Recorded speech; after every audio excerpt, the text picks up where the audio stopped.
Ang normal na operating temperature ng isang Toyota Vios, yung mga 1.3 na CVT, is nagre-range ng around 85 to 95 Celsius. Now, yung blue temperature sign, nawawala yan around 45 Celsius. So yan mga paps, no, kung sakali mang tumaas ka sa 95, pwedeng nagpa-overheat na yung sasakyan ninyo o may problema ang cooling system ng inyong kotse.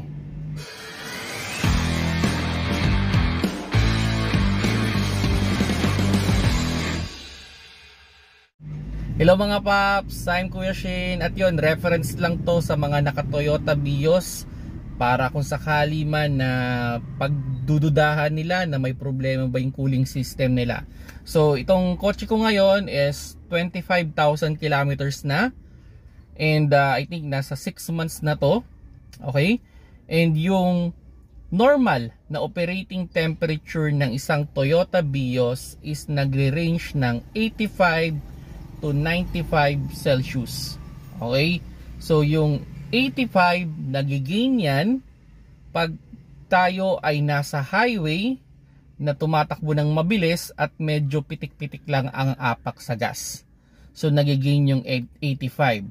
Now, kung nasa stop and go situation naman, ang pinaka maximum na Celsius na kukuha natin is 95. Okay, kung kayo ay naka-idle or mabagal yung takbo, stop and go, maximum lang is 95.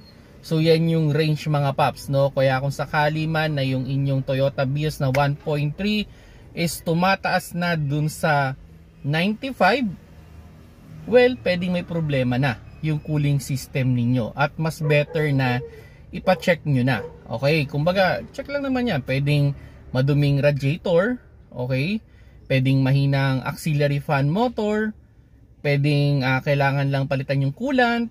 Okay, so maraming factor, no, yung pwede nating i-check para ma-fix o maibalik natin sa dati. Kasi yan, ako personally in-evaluate ko to para maging reference ko na rin in the future na kung pagdududahan ko ba kung overheat na ba o hindi pa. So yun mga paps, no, usually ang sasakyan naman nag-overheat yan around 120 Celsius. Yung iba, hindi ko lang sure dito kasi ayoko namang itry na papulahin o pablinking yung red temperature sign, ano. Pero usually sa cooling, no, sa coolant temperature around 120. Yung iba 120, umiilaw na yung red temperature sign. Kaya pag sakali mang makita natin yun, agad-agad igigilid natin yan at i-off na lang yung makina at hihintayin lumamig yung makina. And i-check kung ano ba yung nagiging problema. So, ganun lang mga paps, no? So, ito naman is reference lang para sa mga naka-Toyota Vios na 1.3, especially CVT transmission.